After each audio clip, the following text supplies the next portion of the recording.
De vegades succeeixen aquestes coses. Veig números perfectes, són moltes vegades un senyal, perquè ens adonem d'alguna cosa. Hi ha massa significats i al final acabes per assumir el que més et vibra. M'agradaria que tu fossis més clar, però no hi ha manera que tornis a la meva vida, almenys de la forma més adequada, que seria donant-me la cara.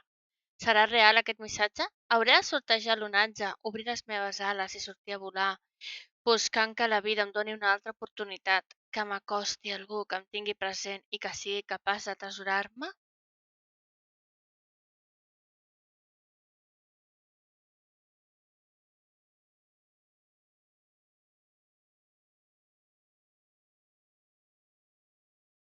I això ve a un missatge que diu, per una altra banda, en relació a l'amor i al 333, segons els guies espirituals, convida a prendre decisions.